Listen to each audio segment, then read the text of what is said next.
Okay, cell phones. We're good, we're on mute? Do not disturb.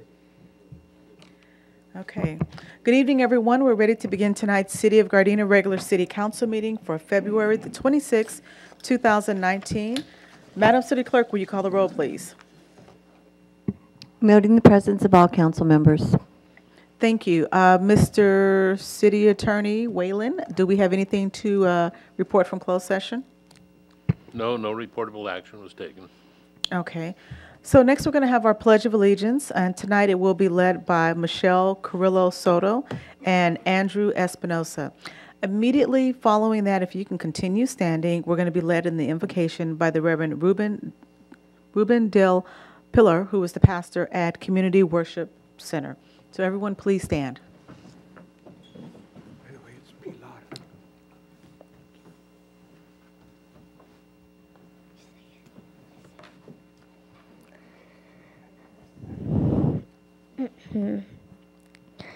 I pledge allegiance to the flag of the United States of America and to the republic for which it stands, one nation, under God, indivisible, with liberty and justice for all. Thank you.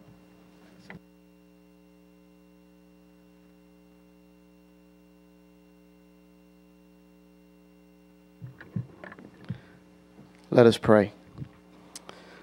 Lord God, we come before you giving you thanks and praise for another day of life. We thank you for our city. We thank you for our mayor. We thank you for our council members. We thank you for our police force, our fire department. We thank you for all our first responders, and we pray protection and covering over their lives. We ask, Lord, that you give them wisdom and knowledge and understanding to guide and govern our city in the way which you desire it to be. So we thank you for their lives. We pray protection and covering over them and their families. In your name we pray. Amen. You may be seated.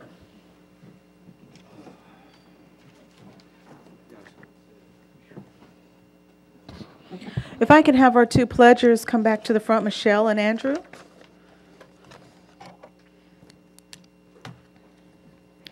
So tonight's Pledge of Allegiance was led by Michelle Carrillo Soto, who is in the 4th grade, and Andrew Espinosa, who is in the 5th grade.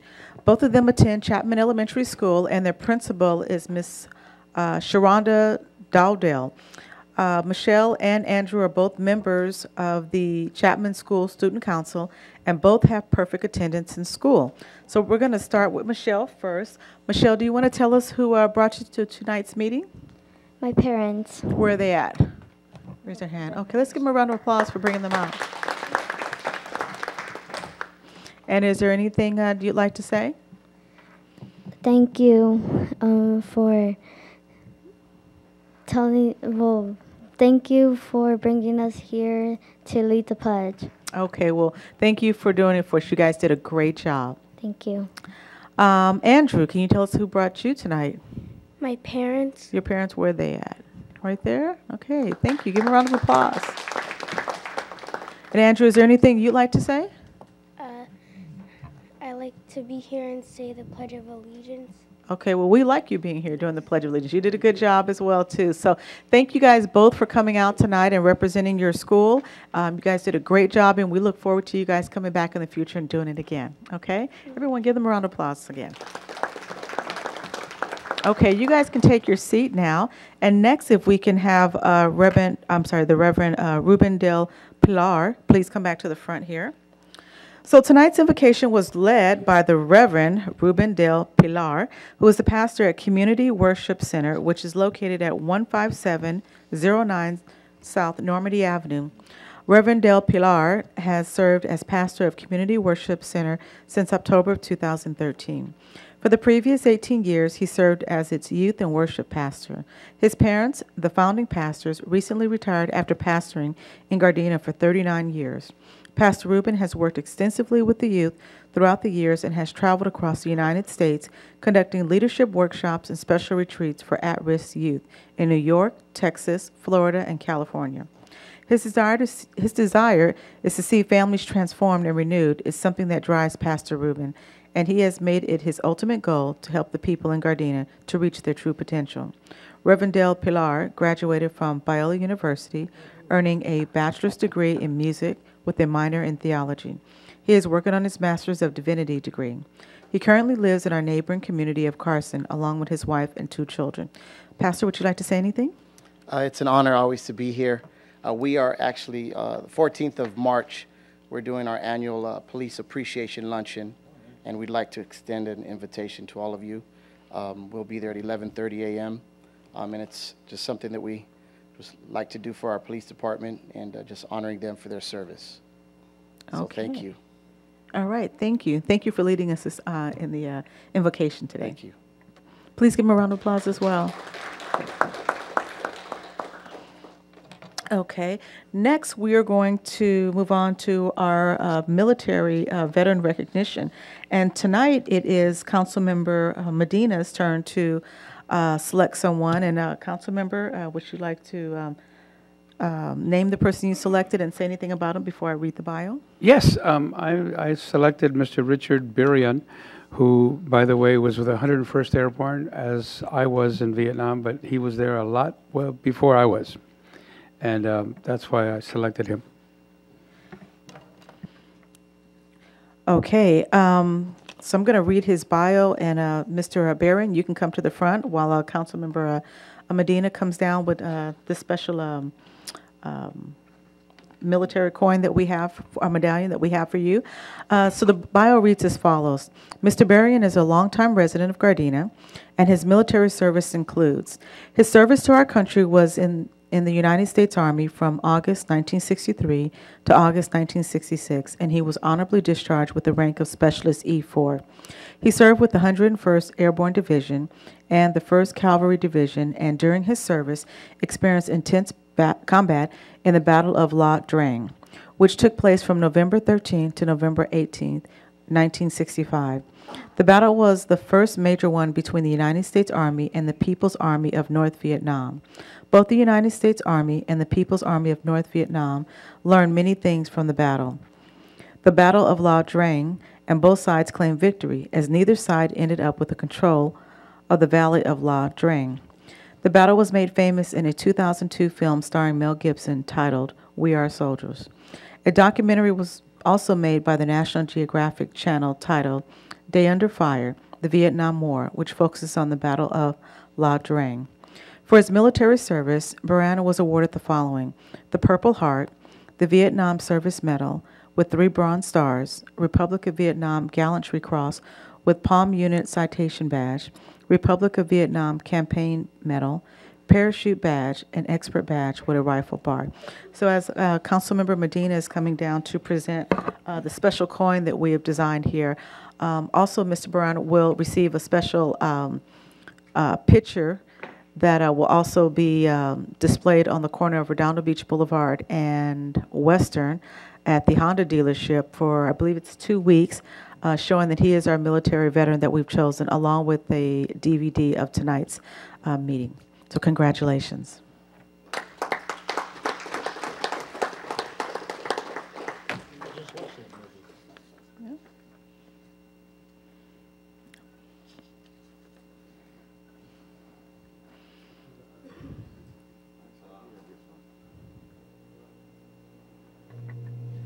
Yeah, by the way, it's actually pronounced Yadrang. Oh. It's the Yadrang Valley. IA is a Monyard word. When we were there, we pronounced it Aya Drang until we finally learned the actual pronunciation for that word. So you're not the first one to ever do that. Okay. Thank you. It is a different country than it is here, so the language kind of is different. Yeah, I appreciate your thoughts on this matter.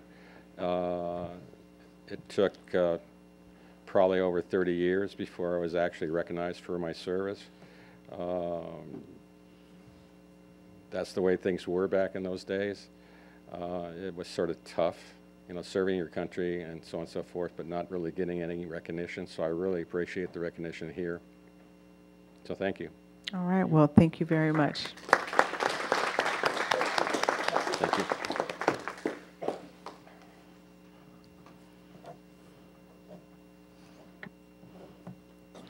Okay, next we're going to move on to presentations. I'm sorry, proclamations. We have one tonight. It's Women's History Month. Let's see, March 2019. In 1987, Congress established March to be Women's History Month to recognize the achievements of American women of every race, class, and ethnic background that have made historic contributions to the growth and strength of our nation.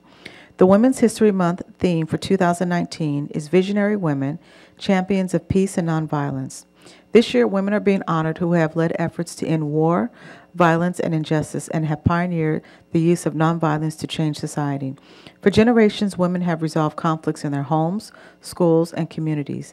They have rejected violence as counterproductive and stressed the need to restore respect, establish justice, and reduce the cause of conflict as the surest way to peace. So we hereby proclaim the month of March 2019 to be Women's History Month in the city of Gardena and encourage all citizens to recognize and honor the spirit, leadership, and vital and enduring contributions of women in our community in California and throughout the nation. So next we're going to move on to appointments. Does any member of the council have any appointments to be made to any commissions, committees, boards, or councils at this time? If not, we're going to move on to the consent calendar. Does any member of the council have any items that they wish to discuss separately? If not, can I get a motion to approve the consent calendar as is? So moved. Is there a second? Second. Okay. Madam City Clerk, there was a motion made by Councilmember Medina and a second by Mayor Pro Tem Tanaka. Will you call the roll, please? Councilmember Medina, Yes. Mayor Pro Tem Tanaka, Yes. Councilmember Henderson, Yes. Councilmember Cascanian, Yes. Mayor Serta. Yes. Next, we're going to move on to item number 7A1, which is under the Planning and Environmental Quality Commission action sheet. This is in regards to the project at 14031 South Vermont Avenue and 1017 West 141st Street, which is KB Homes Coastal. I believe the city manager has a presentation to present. I'll turn it over to you at this time. Thank you, Mayor Serta, members of the City Council. As requested by the City Council, and in order to give the community another opportunity to understand and examine developments occurring in the city, I'll be doing a short presentation on the project at 14031 South Vermont Avenue. This was heard by our Planning and Environmental Quality Commission at its last meeting and passed with a 5-0 vote to the City Council. As many of you know, we've had community meetings regarding how we can better inform our communities of projects that are occurring in the area and prepare them for not only understanding what we're doing, but to provide input. One of the things that we are doing is continuing our public outreach using all sorts of electronic media, web, and other things. But one of the things we're moving forward with doing also is putting forward those signs at project locations to inform community members of what is going on in their community, what the future holds. This is another example. Rather than just providing an action sheet for the City Council to review, a small presentation to give you and anybody present or watching on TV an opportunity to understand this project. So this project is a 63-unit townhome project at 14031 South Vermont, which is really at the corner of 141st and Vermont. So first wanted to start off with a little bit of a aerial view of the project. So many of you know this area. It is adjacent to the Quigleys on the north end of Vermont and runs all the way through that little cul-de-sac street that is 141st on the east side of the Lucky Lady Casino. This is a rendering of what the entrance to that development will look like. As you can tell, it is a gated community, has a circular entrance into the community that will be lit and have flourishing landscaping there. Of note is the wall in front with a nice setback with vegetation there. Adjacent to this property, as you all know, is there's Carnelian property. which is a little bit to the north, but as if you've ever driven down there and have seen it, they have a very similar type of style where there's the parkway, the sidewalk, a setback of vegetation, and then a wall. So it's consistent with the surrounding area. So what were the entitlements requested? The general plan amendment 1-18, changing the land use designation of the property from general commercial to medium density residential. It also asked for a zone change, changing the zoning of the property from general commercial to medium dense residential. Also required for the entitlement was a vesting tentative tract number 88263, dividing the property for 63 condominium uses, in other words, individual sales for those residences. The site plan review 8-18 allowed the development of 63 homes and a variance to allow a block wall in the front yard to set back with 10 feet of landscape in the front. Now, I'll go back to that. That's the only variance that came in there, but the staff felt that the variance was not only consistent with the project to the north, but also provided an opportunity for a more private patio area for the residents, making it, I think, more desirable for those who move in there. A very small radius. The code does provide for a wall. This wall was just extended a couple feet higher than it normally would. So a little bit about the vicinity. As I mentioned before, Vermont Avenue, the project site, sits just to the north of the Lucky Lady Casino, a property area that was sold by Mr. Flint to KB Homes. Initially, when this project was being considered, KB Homes wanted to put the primary entrance on the 141st side. So you would come off Budlong and enter on 141st side, which was not very much supported by the community that lives on 141st Street.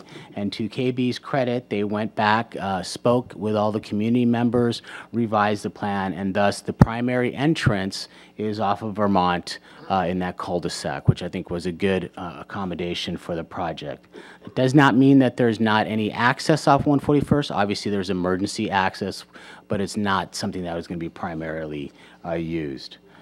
The area is somewhat blighted in this area. As you can tell by this picture there, the project site has some old legacy buildings that were part of the Legacy Normandy Casino, et cetera, and have been underutilized and not in the greatest shape as you look on Vermont. There's a taco shop that's vacant there that's going through some level of reconstruction and revitalization.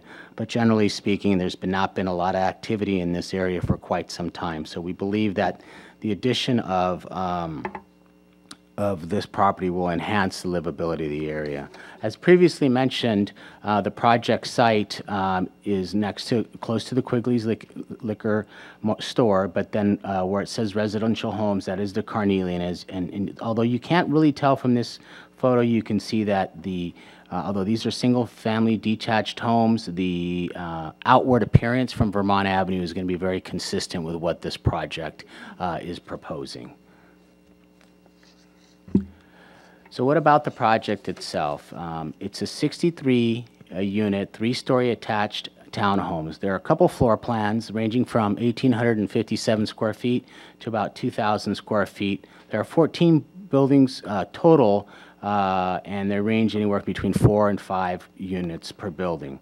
A good example of what this building will look like is the Newfield development that KB Homes also did on Normandy and 145th area there, those new projects there. I think there was 93 in that one, which is really a nice project for our community.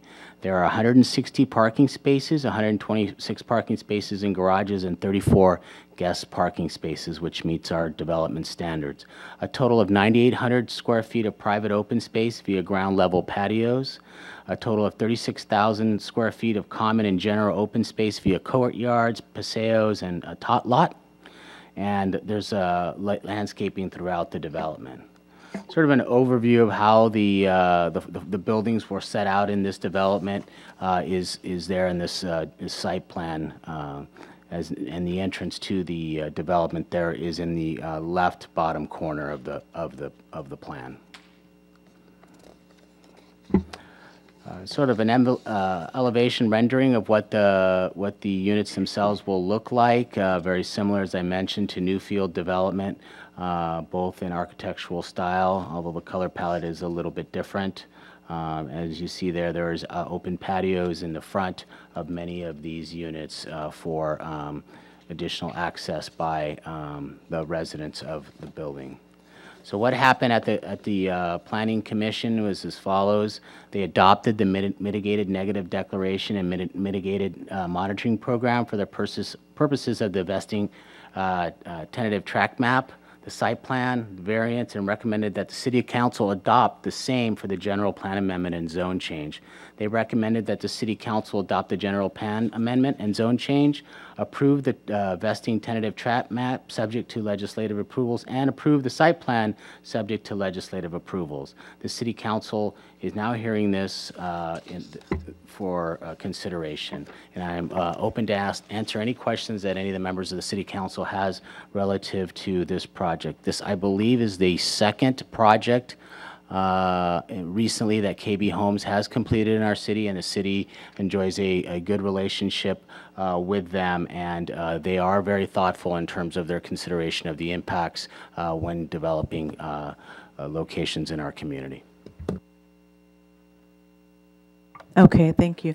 Does any council member have any questions or comments? Councilmember Cascanian? Thank you, Madam Mayor. Mr. City Manager, if we go back to the pictures, the liquor store is going to be gone or it stays? That's one of the, yeah, right there.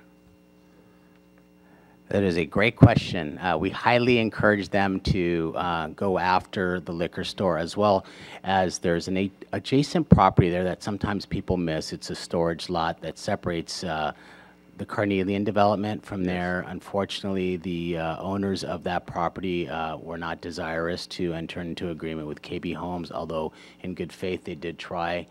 They just were not successful. We're hoping that with the development, hopefully the owners of the building will take an opportunity to revitalize their portion of Vermont Avenue. Okay. Second question is, by us changing the zoning on that particular property, how much of an effect is going to have on the adjacent properties as far as they are commercial?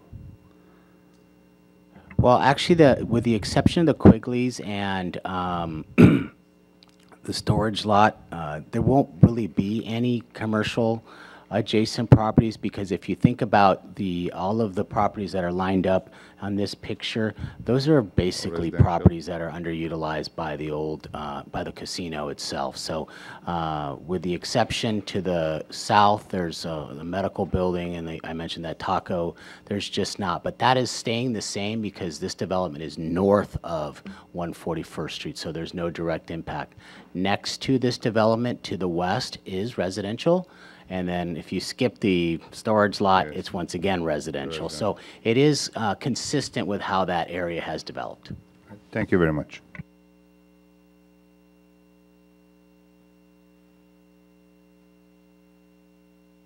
Councilmember Medina? Yes, when you mentioned the taco stand, wasn't that a Foster Freeze? Yes, it was. It's okay. No longer there. It's changed since then, I gather. Yeah, the Foster Freeze has been vacant for a long time, and now they're doing a new fast food type establishment there. Thank you. Okay, I have a question. So can we go back to the one where it's the taco stand? Okay, so that right there is that is south of the project? Okay. Madam Mayor, yes, that is directly south of the entrance of the project. It's utilized currently, that roadway is currently utilized by employee. That's where the employees park for the Lucky Lady Casino, go in and out of that entrance. Okay, so that's staying then, correct?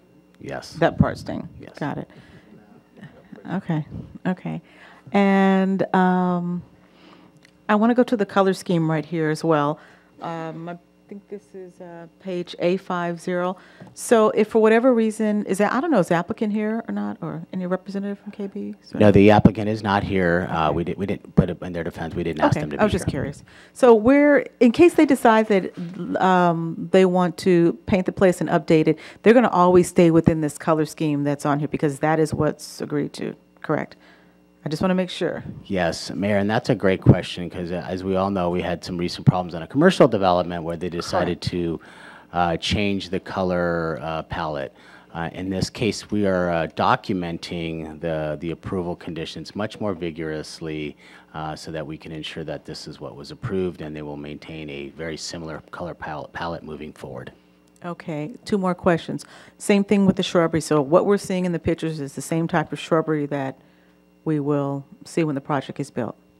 Yeah, in general, I mean, there's sometimes change some species or anything. And the most important thing is to ensure that they maintain thriving vegetation. And as you can tell from their previous project there, they have done and are doing a good job with that. And that would be up for us in code enforcement to ensure that the landscaping there is maintained and it is thriving and it is vibrant. Okay, because that's going to probably lead to my directives later on this evening. If we could go to page A50 and A51, and I noticed there's just slightly 2 different color schemes here. Is that the same? Yeah, it's a little different here. In the booklet here. I don't know. Sorry, in this. Yeah.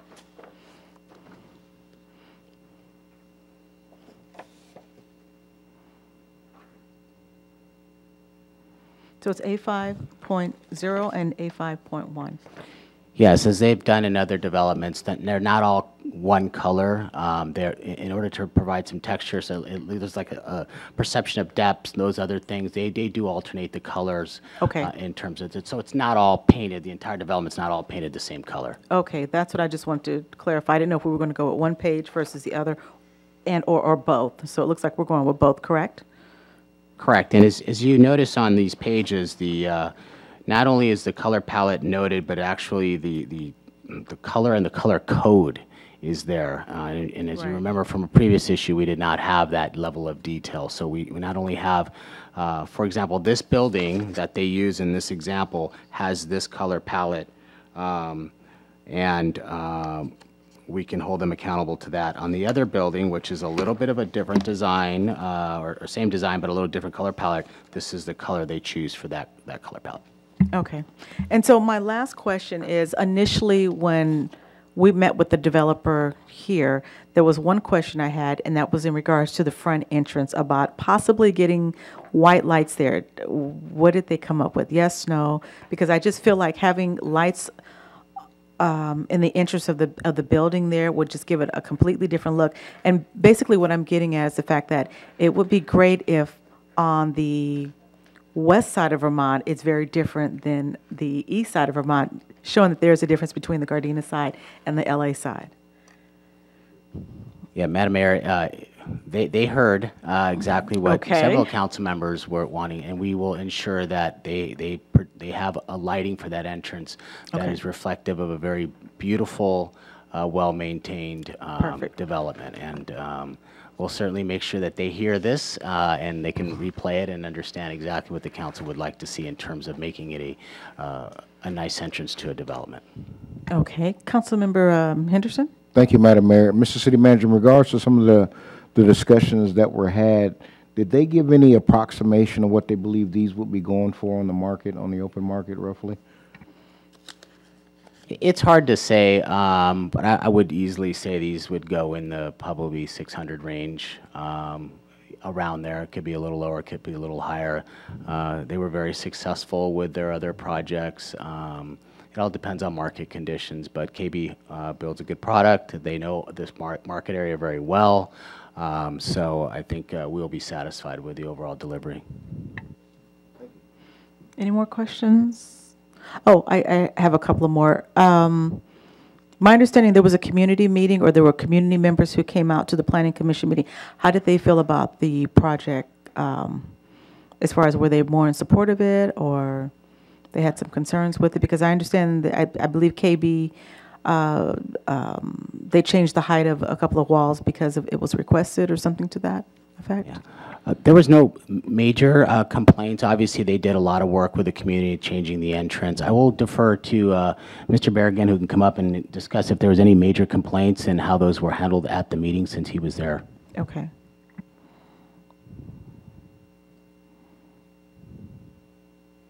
Madam Mayor, City Council, at the Planning Commission meeting, it was actually quite surprising that the members of the public that were there were all in favor of the project, and that was the result of KB reaching out to them in advance. Okay. They took all their considerations they took all their concerns into consideration when planning the project. Mm-hmm. And because they did that, they had one spokesman that spoke for the community. Okay. And they were all in favor of the project and of KB, and there's the relationship with KB. Oh, well, that's good. That's good to hear. Okay, well, thank you. I Great, appreciate thank you. Yeah. Mayor Serta, member City Council, and you know, as we've had other developments come before the City Council, I think it's really good when you have a developer that understands what the community's needs are, listens, and incorporates that feedback into the design. And so, not only with KB but others, that's a good sign that not only are they just building here, they're also investing in this area. Correct, correct. I believe this is the second project KB has built here in the city. First project looks great. This one looks good too.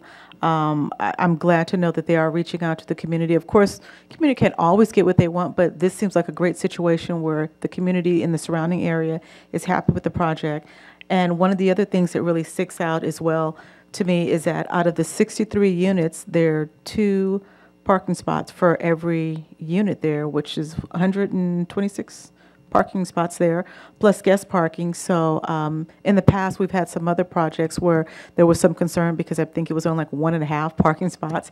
And how do you park a half of a car? So I'm happy to see that this was very well thought out, and it seems like this is a really good project, a win-win all the way around. Any other questions or concerns? No? Okay, let's, okay, so on this item here, if there's no call for reviews or appeals of the decision, we're just going to go ahead and receive and file this item here. No, no public We hearing. do have to set a public hearing. Oh, I'm sorry, we do?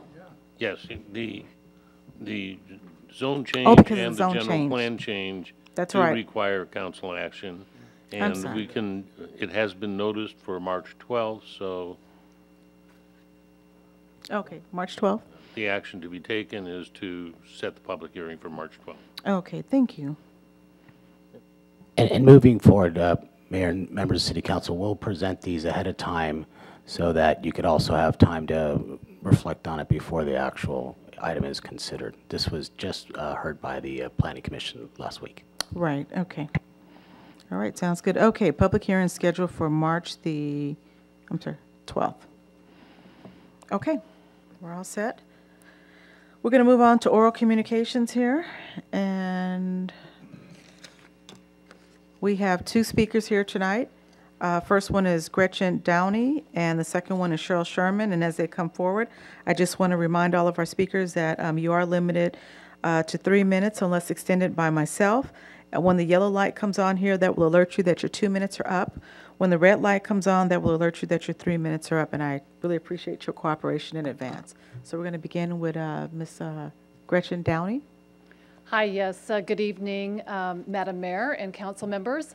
I am a new face to a very long-standing community partner of yours, the Gardena Carson Family YMCA. I'm their new executive director, and I just wanted to take a moment to introduce myself to you and tell you a little bit about myself and what's happening over there with our Y.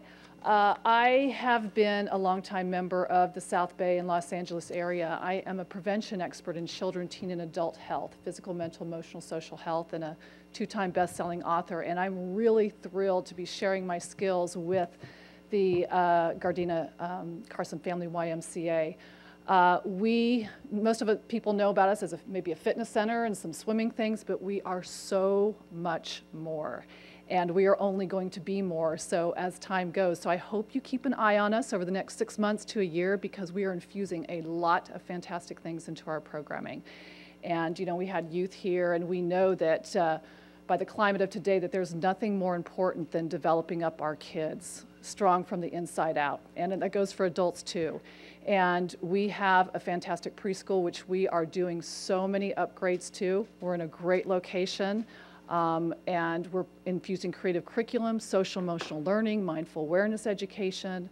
We have a fantastic youth and government program, STEM program, where 90% of our kids, we're in the 3rd year of that STEM program, 90% of our kids have improvements in their math scores and other scores as well. So a lot of stuff going on to develop kids from the inside out, and as well as adults. And we are in our campaign season.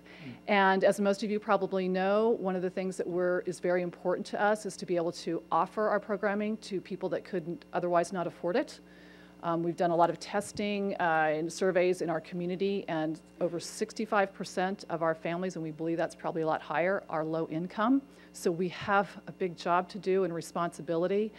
And we just hope that the community, whether it's all of you or your friends or businesses or whatever, would possibly consider getting involved and contributing to our campaign. And I think you have one of these at your desk. And so, and if you ever have questions or you want to just come say hi, please stop by, and my door is always open to you. So thank you very much, and I'm glad to be here. Okay, thank you. And welcome to Gardena. Next we have Ms. Cheryl Sherman.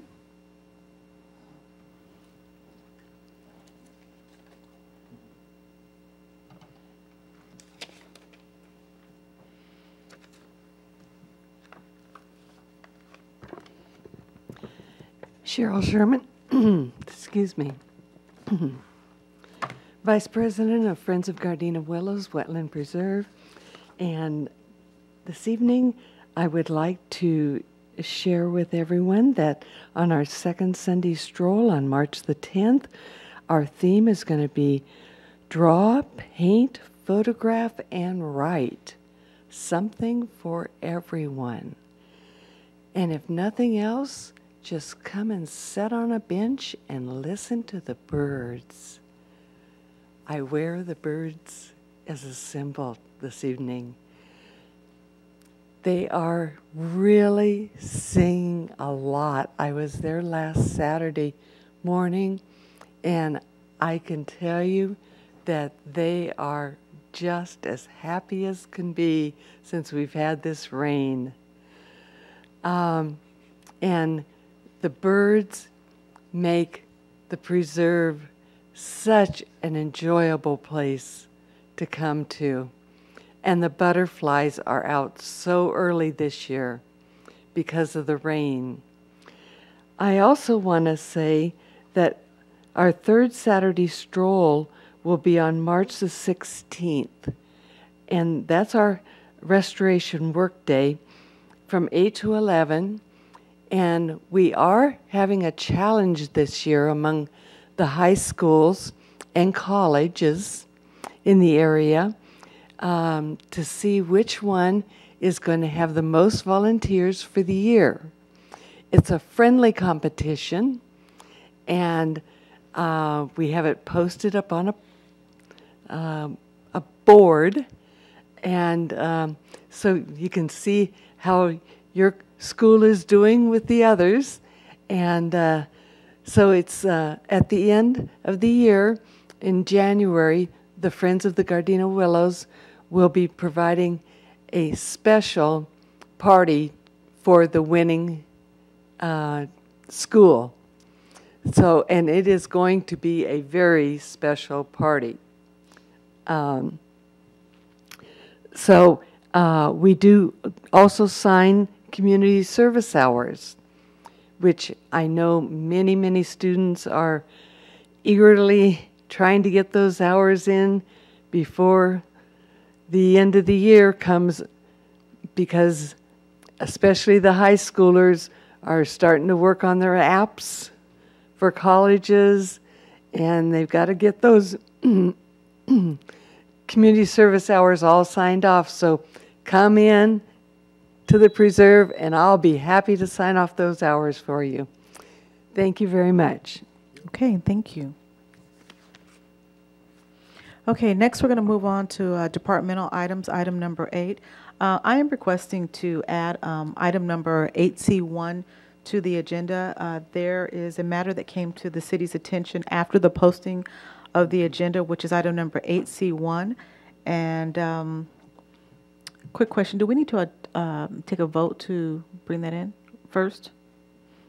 Yes, the first item is to make a finding that there's a need for immediate action, that the matter came to the city attention after posting the agenda, and to add item 8C1 to the agenda to adopt the resolution number 6364, which will require a two-thirds vote by the city council members. We'll proceed with that item first, and then we'll move on for the resolution. So I need someone to introduce, I'm sorry, no? Make a motion and approve and two-thirds vote to put this on the agenda. Okay, I can make the motion to, I'd like to add item number 8C1 to the agenda tonight. Is there a second? Second. And we need to all vote on this. Madam City Clerk, there was a motion made by myself to add item number 8C1 to the agenda, and it was seconded by Mayor Pro Tem Tanaka. Will you call the roll, please? You can Mayor ask questions Serta? later. Yes. Mayor Pro Tem Tanaka? Yes. Councilmember Henderson? Yes. Councilmember Medina? Yes. Councilmember Kaskanian? Yes. Okay, Mr. City Manager, can you proceed forward with reading this item? Madam Mayor and members of City Council, now that the item has been officially added to the agenda, what this agenda item is authorize reward for information about David Amaro Poblano's murder in the city of Gardena, which occurred on February 22nd, 2019. Resolution number 6364 would authorize a reward in the amount not to exceed $15,000 for information leading to the apprehension, identification, arrest, and conviction of the person or persons responsible for the murder of David Amaro Poblano in the city of Gardena. The murder occurred after the February 26, 2019 agenda had been posted.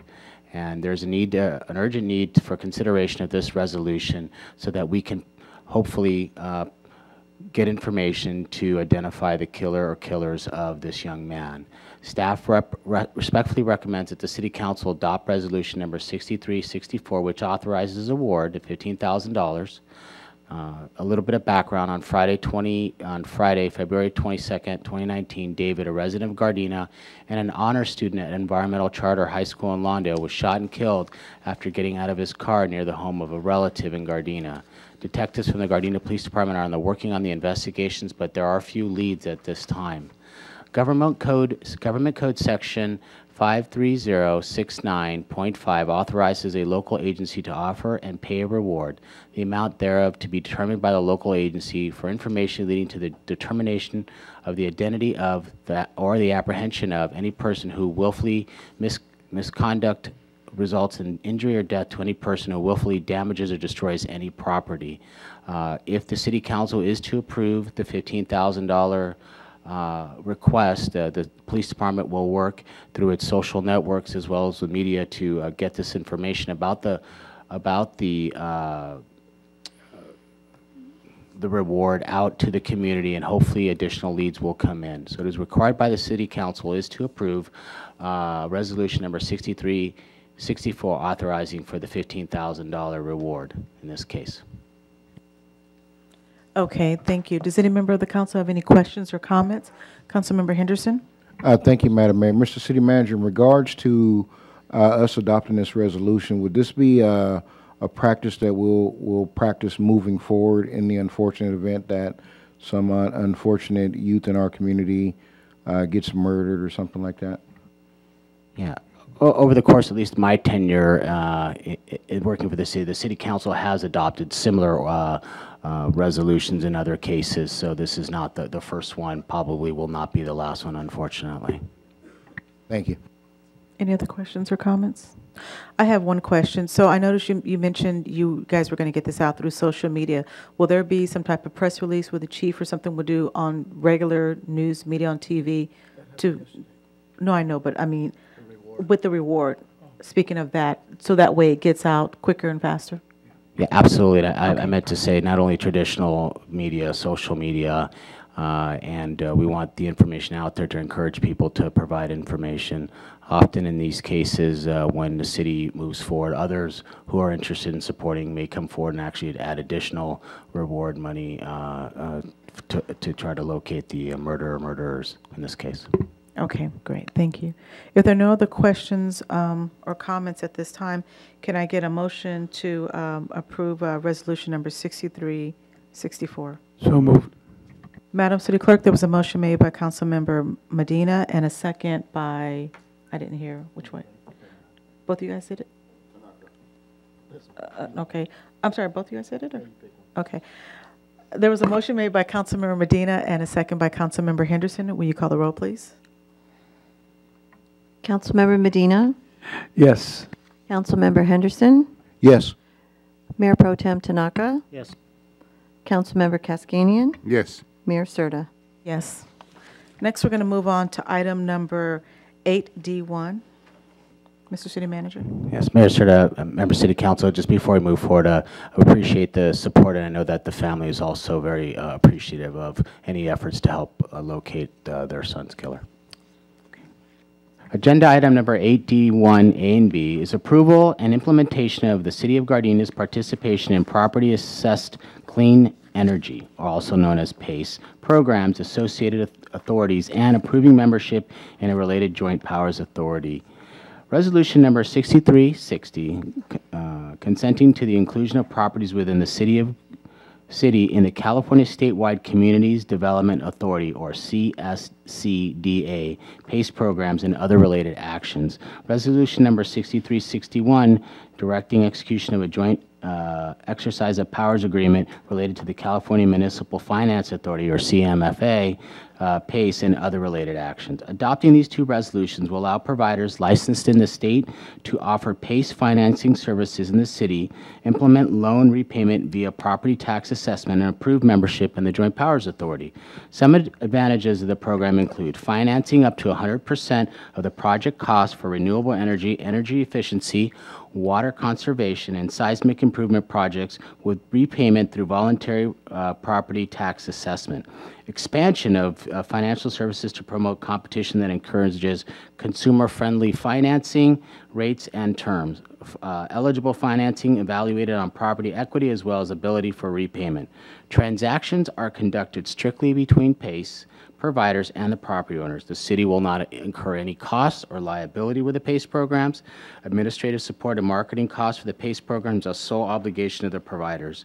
As way of background, the City of Torrance and City of Redondo Beach, which recently entered in the California Statewide Community Developments Authority. And so in this region, there are other cities that are actively involved in this.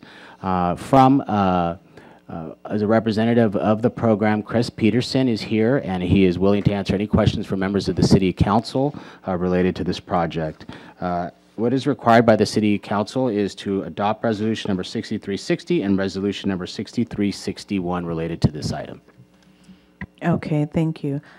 We have two speakers on this item here. Well, let's start with Chris Peterson. Mayor, sir, did they put their names in just in case Okay. someone wanted, any member of the council wanted to, but they are more than happy to answer questions from the City Council. Okay, would you like to come forward and say something first, or you just want to wait for questions? Got it. Okay. There was also Jeremy Hutman. Are you with PACE as well? Okay. Are there any questions from any, or comments from any members of the council? Councilmember Henderson.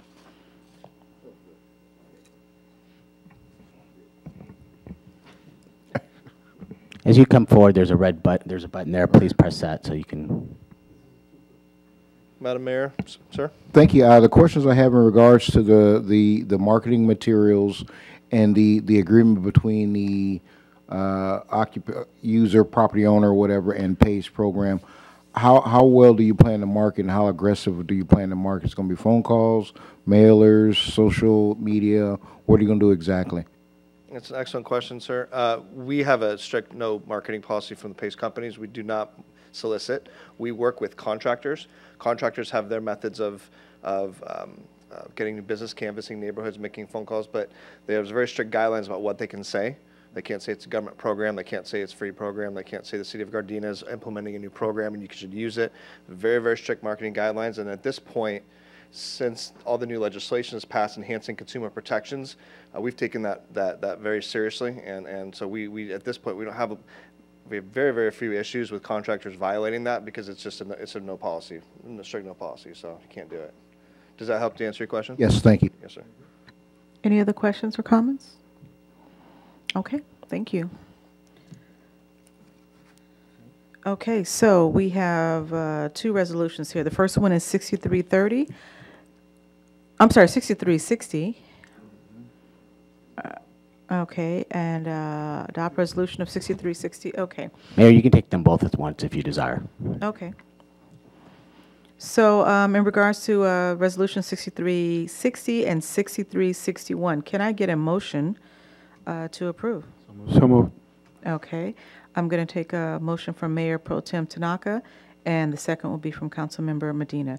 Madam City Clerk, will you call for the roll call for both items? Mayor Pro Tem Tanaka? Yes. Councilmember Medina? Yes.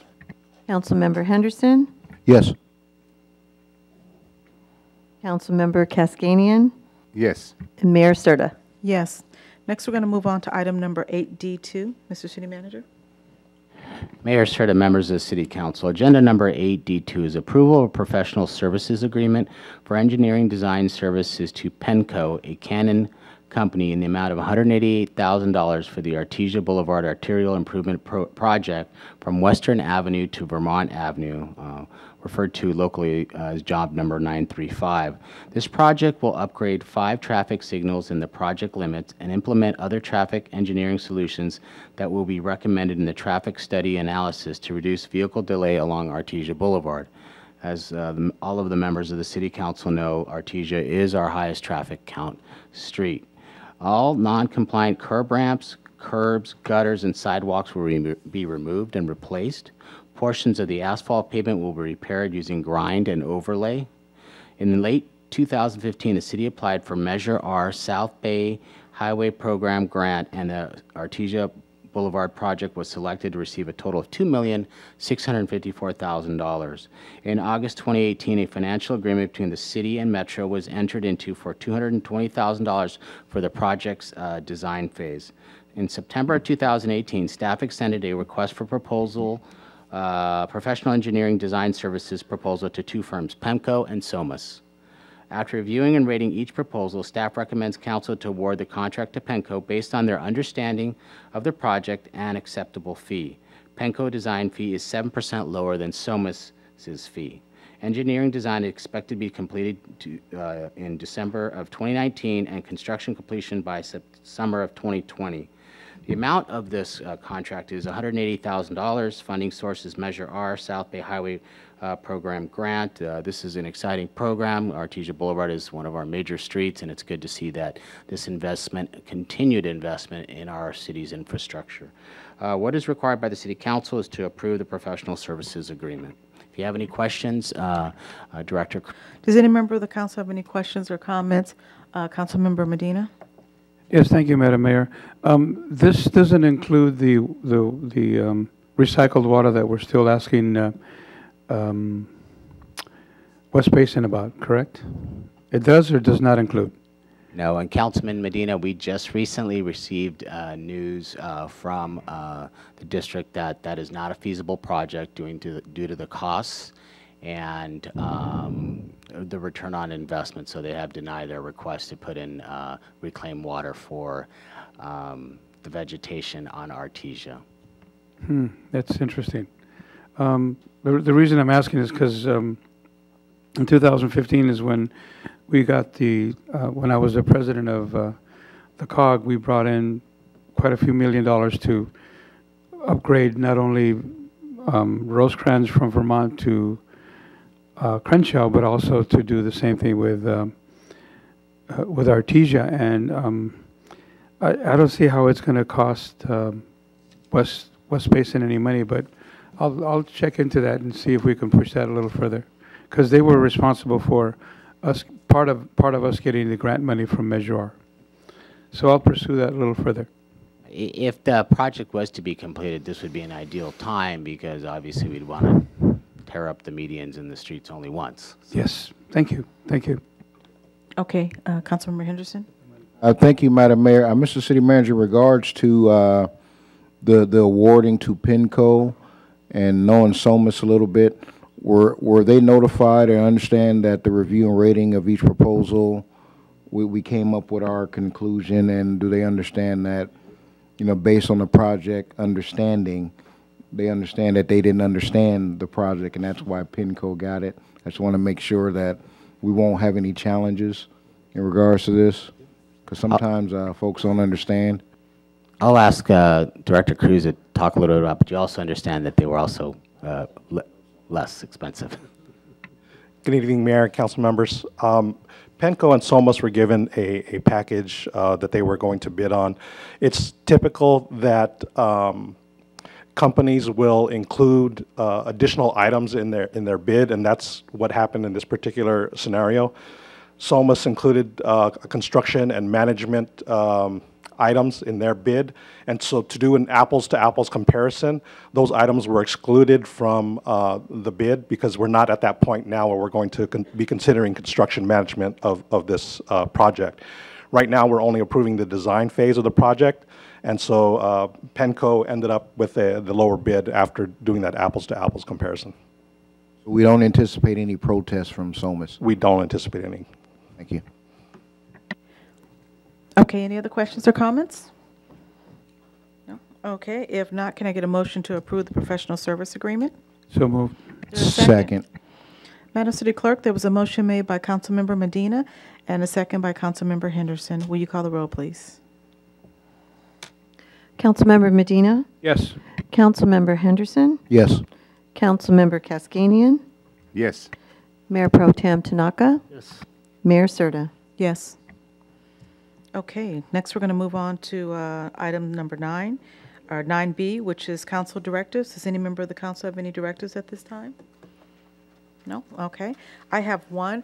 Mr. City Manager, I'd like to look into some of our former projects that we've that were built maybe in the past 5 years. What I'm noticing, and I'm hearing this from some people in the community as well, is that they're not, the new projects may not be exactly the way the renderings came to us. For instance, some projects were supposed to have shrubbery in front of there, and they don't have it. There was one project in particular that was on Rosecrans. I remember in the initial design, it didn't have a fence along the front, but then they put one there. It looks better with the fence, but I noticed they didn't stay consistent with the design. So I'd just like to maybe look into some of these projects. More so I'm concerned about the shrubbery of some of these, but maybe if we could just kind of glance back about 5 years. I don't want to name them right now in public here, but I can disclose some of those to you later on after the meeting's over with. Any other directives? If not, go ahead. Oh, I'm sorry. Can I get a second on that? Second. Okay, we have a couple of seconds here. Mayor Pro Tem and Councilmember Kaskanian. Mayor Serta, also just a quick follow-up on that. I completely see your point. On a couple of occasions, we've looked at the proposed development and have gone back and ensured that it was built exactly as it was proposed. In many cases, they are. In other cases, we have to encourage them and force them to ensure that they build what they say they're going to build. So Correct. It's actually a discussion myself and Mr. Berrigan had today about ensuring that they are compliant with what they propose, and the end result is what the City Council approved. Okay, great. Thank you. Okay, let's move on to City Manager remarks regarding previous directives. Mayor Serta, members of the City Council, a lot of activity has been going on. The first thing I want to talk about is the complaint about the lack of maintenance at a bus stop that was brought up by Councilman Henderson. You have a memo in your package. It was in very, very poor condition, and the maintenance certainly was necessary there, and you saw the before and after, and I'm very pleased to report that the conditions are much improved, and they will continue to monitor that bus stop. Recently, with a partnership through Administrative Services and our General Services Department, we have applied for an urban greening grant from the state of California, which will add trees to our city. And we've had this discussion about our trees and our master tree program. It certainly does soften the city's hardscape up a lot and adds, to the quality of life in Gardena. So we're hopeful, fingers crossed, that we can get that grant. Speaking of grants, as the City Council has approved our contract with a grant writer, we are striving to do at least 3 grant submissions a month. Moving forward. Some of them are very, very large. Others are not as big. One of them that is a top priority for us recently is our Juvenile Justice Intervention Program, because that is a great program that is in need of funding, but the return on investment we think is really high in that they have such a great success rate. And obviously there's another a Parks grant that we're really going to actively go after. So more to follow on that. Recently, I approved as a recommendation a leadership academy for employees. That academy will start in the April timeframe, which is several sessions working with executive staff, supervisors, etc., to enhance professionalism, leadership capacity, and teamwork within our organization. So we're happy we're going to be moving forward with that. And as part of that, we're also going to include to try to do some cross-training, cross-collaboration among different departments to ensure that people get an understanding of what role they play in the organization and how all that role and all those cogs fit together to make a smooth running operation. The Nakoka Community Center AV upgrade is moving forward. Currently, there's an RFP stage. It is a pretty significant endeavor, and we're going to make sure that we get all of the requirements the City Council has asked for to ensure that we have a top-notch sound and video system in there. The digital sign on Marine and Crenshaw that was looked at as there was some complaints on whether it was accurate. It was tested by the police department, and it does appear to be displaying the proper speed limit on Marine. Keep in mind that is not an enforcement device. It does not issue out tickets. Certainly it's educational to remind drivers to slow down, but it is, by the way, for those listening, displaying the right sign. So if you're going too fast, please slow down. The police department is planning on going in May to the Police Memorial in Washington, D.C. To honor Toshio Harai, Officer Toshio Harai, and the Gardena Police Foundation was very generous and provided a $15,000 grant to allow members of the executive staff, the color guard, and some other just key selected staff members to attend that, so there will be no cost to the city. So we're thankful to the Police Foundation for their generosity towards that endeavor. If you have not seen, we have installed our kiosk in the lobby to allow self-service for a number of different things. We'll be building out that platform in the next several months to allow people who want to come in and have services taken care of through the kiosk can do that. In addition to that, we have also added passport services. You can come to Gardena and get your passport, renewed, and we will be actually providing photos as well, photographs. So it's kind of a one-stop shop. It's a really nice amenity for the community. In our lobby, we've enhanced our community outreach. Our big TV out there now has videos screaming of all the different things that are going on in our city and events. It's actually really informative, so if you haven't had a chance, go out there and look at it. It's really well done.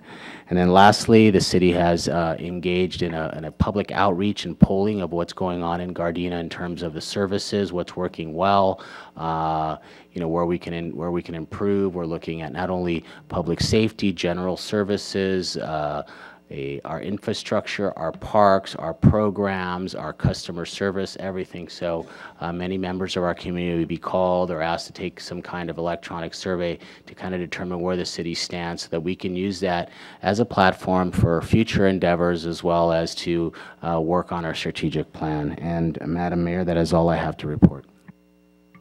Okay, thank you. Next, we're going to move on to council remarks. We're going to begin tonight with Councilmember Kaskanian. Thank you, Madam Mayor. Since our last meeting, I attended a few events. First one will be at the Raleigh Park annual afternoon in the park, Black History Month. It was a great event. Nikki Sweeney, great job, and the staff. A lot of vendors. As a matter of fact, I did visit most vendors, and I supported them. And yeah, it was great food too. And there was a booth was represented by ADAP, and to those people that that they smoke cigarette, I have a news that they might not like it, but there was a small jar, cookie jar, and it was halfway full with cigarette tar.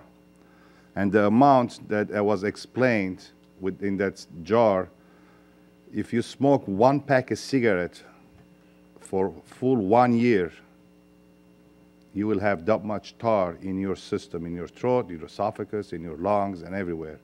Half a jar of cookie jar full of tar. So maybe we want to think twice regarding smoking cigarettes. Hookah doesn't count, no. Nicotine tar, yes. After in the park, I attended the JCI Day of Remembrance EO 9066. Great event. I learned a lot of new things that I didn't knew about it. They showed us a documentary video. I watched it for almost 45 minutes to an hour.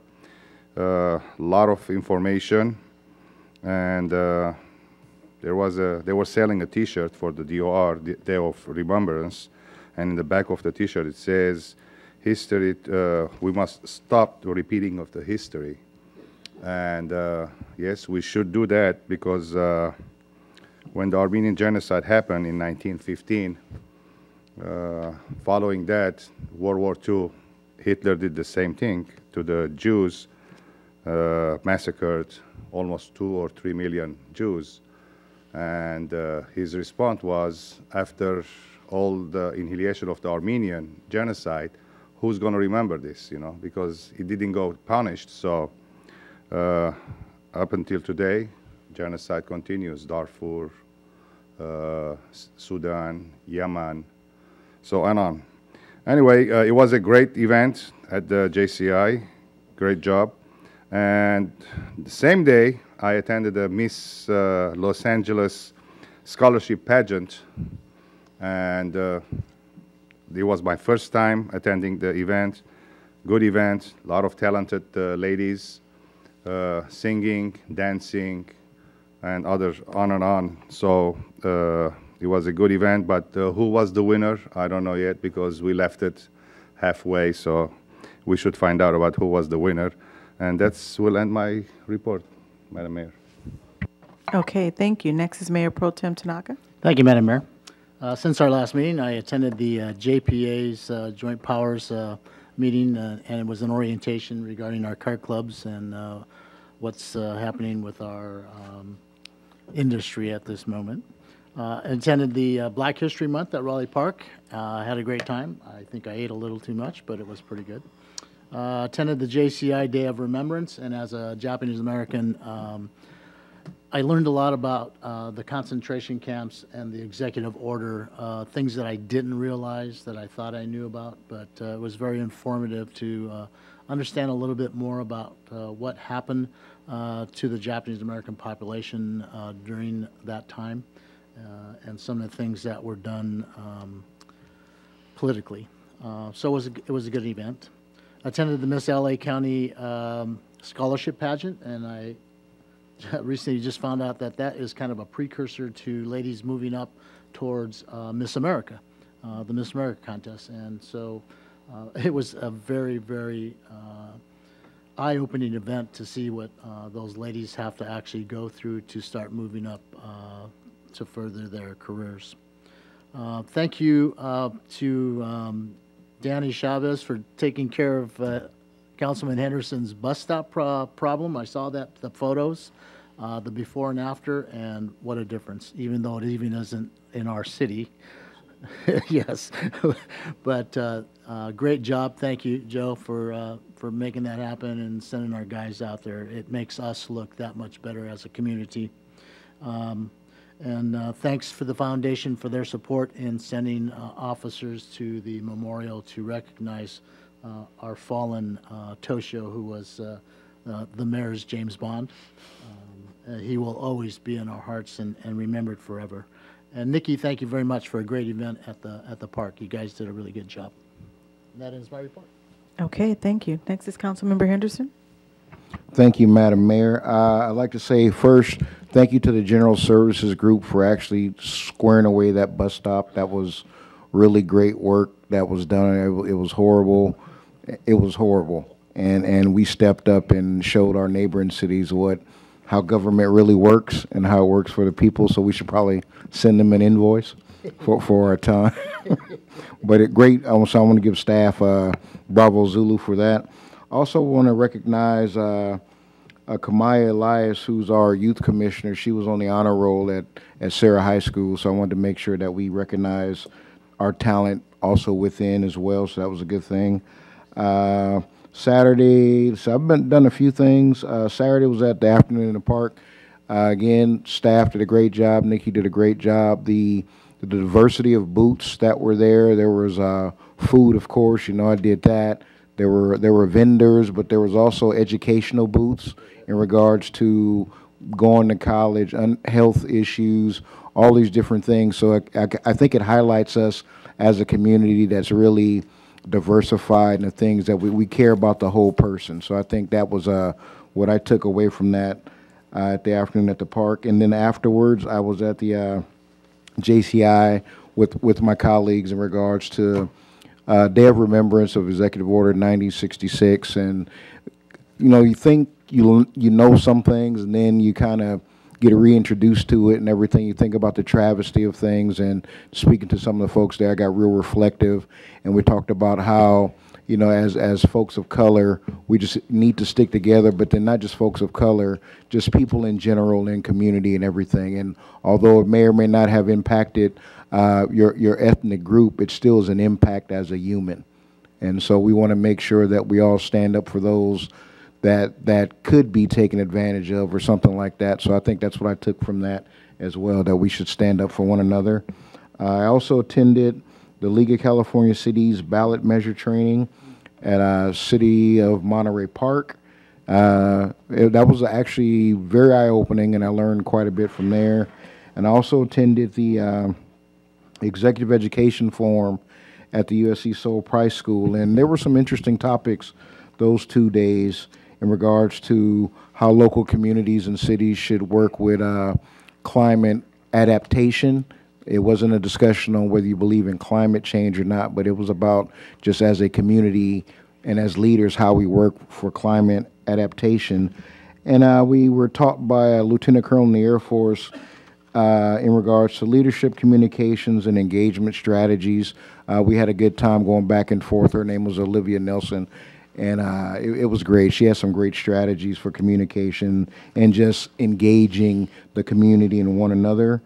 Also, one of the seminars was the neuroscience of high performance organizations. And when I had a chance to speak, I always brag on our city anytime we get a chance to. And I was like, you know, we're a high functioning organization. And of course, there's some lows here and there, but we function pretty high, and you can see by how quick we get things done, the bus stop and different things like that. So I relayed those issues. So I think we're a good model for, you know, what can be done in the community and different things like that. But, you know, there's always growth areas. And making sound ethical decisions and discipline in regards to being an elected leader and everything. I think as I look at how we interface and interact as a body in comparison to other cities that may or may not be in California, I think we actually set a pretty high bar as far as decorum. Even when we don't agree or whatever, we still get through the issue and we handle the city's business. So I always talk about great things like that. Madam Mayor, that ends my report. Thank you. Okay, thank you. Next, I'm next up. Since the last council meeting, I had the opportunity to attend a couple of events. The first one was the Carson Gardena Dominguez Rotary Club, where I was their guest speaker, and basically I gave them a little bit of an overview of Gardena, some of the new projects that are coming to Gardena, and just how well we're doing and moving forward. So they were very happy to hear that, and they're looking forward to coming to Gardena even more than they had been, and they were very impressed by the number of restaurants we now have in our community. I was able to give them our new Live Work Playbook along with our restaurant guides. And I definitely want to encourage my colleagues as well that whenever you're asked to go speak at some of these different groups, take our Live Work Playbooks and those restaurant guides. Everyone loves those. So a great marketing item for our city.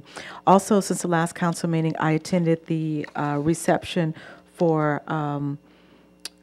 Gloria Gray. She was, they had a reception for her becoming the chairwoman of the West Basin Municipal Water Board, Water District again. So it was a very nice reception that was held over at the Inglewood Casino, I'm sorry, the Hollywood Casino in the city of Inglewood. So it was a very nice event, and I was happy to represent the city of Gardena there. Also, since the last council meeting, I attended JCI's Day of Remembrance, and again, I'd just like to thank all my colleagues for coming out there. I know the representatives from JCI was probably very happy and pleased to see so many council members out there as they had their program for a Day of Remembrance. You know, I can recall last April when I went out to Manzanar and visiting the camps and just kind of seeing it firsthand. It was pretty amazing. And then hearing the stories again at the Day of Remembrance, those what some of the people had to endure being in the camps and seeing it firsthand there. So I just thank them for sharing their stories with us. So, you know, as was mentioned earlier, so that we'll never forget the things that happened there during that time. Also, since the last council meeting, I attended the Miss Los Angeles County and the Miss Culver City beauty pageants along with my colleagues, and it was a very nice pageant. I stayed for probably over half of the pageant. I did not get a chance to see who won, but I do know that there was a lot of great competition there. If you follow me on Facebook, I think I recorded the whole half of the first part of it, the part of the swimsuit, the talent portion, and even the question and answer. So you have at least an hour and a half of video if you'd like to look at the pageant that was hosted here at the Nakaoka Center. And I would just like to thank Glenn Mitchell and his wife for helping bring that pageant here to the city of Gardena. And then lastly, two last comments here. I'd just like to thank my colleagues on the council for approving that item for reward of that $15,000 for any information regarding the killing of the young man here in the city of Gardena. You know, it's a tragedy when you hear that sort of thing happen, but it's nice to know that we as a council here can come together and do whatever we can as a city to we can't rectify this, but just to do our best to bring the bad guy in and make those pay for the crimes that happen here. And then lastly, I'd just like to just kind of give a quick shout out here. There was a young lady that I happened to see in, I guess my new way of finding news is following Chief Kang on his Facebook media. He always posts these great stories, but he highlighted a young lady named London Lee who is 9 years old, and she attends Amstoy Elementary School, and she is on a quest to read 1,000 books within 1 year. And she had a readathon, I believe it was 2 weeks ago. So I just like to just put a shout out to that young lady. I think that's a great thing to encourage other people to read books. And 9 years old, I love seeing that type of initiative. I think we all should try to read more books within a year. But thank you for sharing that with us. And as I said, if you guys want to get the updated news, follow Chief Kang on his Gardena or Tom Kang Facebook information there. So that ends my report. Next is Councilmember Medina. Thank you, Madam Mayor. Since our last meeting, I attended the West Basin Water Association. And for those of you who don't know this, the snowfall all along the Colorado River down to where we are is now at 180%. So that means we'll have more water, you know, once that snowfall melts. And this, as far as Sacramento is concerned, near the aqueduct, we're at 160%. So don't stop conserving water, but know that the snowfall is much, much larger than anyone expected. And they're expecting another 45 to 60 days of more snow and more rain. So it doesn't solve our water problems, but at least we'll have more water to work on. I also got a chance to work with our planning, our public works. Again, I'd like to thank Joe Cruz. It's the first time since I've been in Gardena for the past 40-some-odd years, I never thought I'd see a sinkhole. There's a sinkhole out by 155th, and it wasn't a pothole. It was a sinkhole. It was a good 8 or 9 inches deep, and it was near a fire hydrant. So I made one phone call, and the next day it was fixed. So kudos to the Public Works who took care of that. And I think you're still investigating if there's any connection between the fire hydrant and the sinkhole, correct? So hopefully we'll resolve that. But it's the first time that I know that we've ever had a sinkhole. And also want to make an announcement that Cinco de Mayo has started their scholarship programs for boys and for girls, or men and young women from ages 15 to 25. And for those of you who want some applications, just email sewmedina@aol.com, and she'll be more than happy to send you an application. And again, that is my report. Thank you. Okay, thank you. So a couple of announcements here that are coming up. On tomorrow, Wednesday, February the 27th, we have our 2020 Census Complete Count Committee meeting. And as I mentioned, it'll be tomorrow, February 27th at 6:30 p.m. here at the council chambers. And basically, this is you're invited to join an informative meeting to discuss the importance of the 2020 census and the local partnerships with the local community organizations here. So that's tomorrow at 6:30 p.m. here in the council chambers. And on Thursday, we have a Coffee with a Cop, and it's going to be at Starbucks, which is on Artesia and Western. And the physical address is 1759 West Artesia Boulevard. So it's a Starbucks. It's right next to Chipotle, Yogurtland, and all that over there. Everybody knows that. It's, let's see, from 8:30 a.m. to 10:30. And again, that's Thursday, February the 28th. Also, this coming Saturday, we have our community coffee with Assemblymember Al Marsucci. So it's Saturday, March 2nd, and it'll be from 10 a.m. to 11:30 a.m. here at Gardena City Hall. And also this coming Saturday, we have our Gardena Cymbidian Club's 32nd Annual Cymbidian Orchard Show. It will be for 2 days. It's a free admission, and it's at the Ken Nakoka Community Center. On Saturday, it'll be from 12 noon to 5 p.m., and on Sunday, it will be from 10 a.m. to 4 p.m. And if you've never been to that show before, it's pretty amazing to look at some of the different types of orchid plants that they have here. These plants, a lot of the people there have been growing these plants for many years, and it's pretty amazing. I've attended the show for a couple of years, and I didn't know you could grow a plant the way they do. Also, on Tuesday, March 12th, we have a blood drive, so you can come and donate blood. It's going to be here at the Nakoka Community Center, and it will be from 10 a.m. to 3 p.m., so that's Tuesday, March 12th. And then lastly, just an early reminder, we have our State of the City address for 2019, which will be coming up March 21st. It will be 6 p.m. It will be at the Nakoka Community Center. At 6 p.m., we'll have our meet, greet, and eat section time where you can come and socialize with everyone. And at 7 p.m. will be the program. So this year, we're going to do something a little different. We had in the past raffles, and you pay money and get a raffle ticket, and you win various prizes. Instead, this year of paying for a raffle ticket, we're asking that you bring in canned goods because our Gardena pantry is low right now. So we're asking people, if you bring in 5 items, you get 1 raffle ticket, and this will allow you to enter the raffle and win some really great prizes that we have. I think it was a police patch, challenge coin. Chief has some other great toys he's going to raffle off, along with there'll be lunch with the chief, and there'll be lunch with myself, and we'll let you choose whatever restaurant here in Gardena that you want, as long as it's a reasonable price. And so it's going to be a lot of fun. So we're encouraging people to please bring out canned good items, make sure that they're not expired, and nothing that will be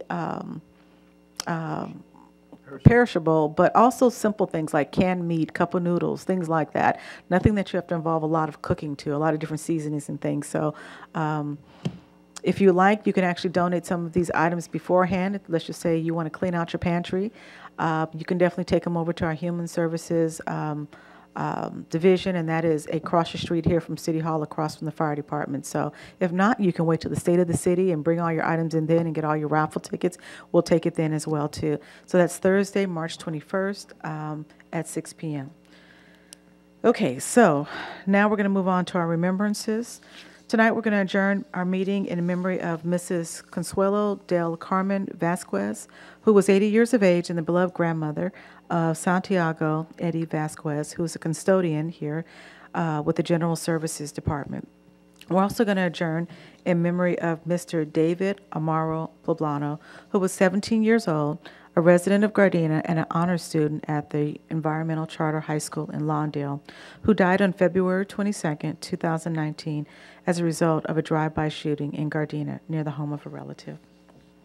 So at this time, we're going to adjourn the City Council meeting to our next regularly scheduled City Council meeting, which will be at 7 p.m. on Tuesday, March 12th, 2019. We are adjourned.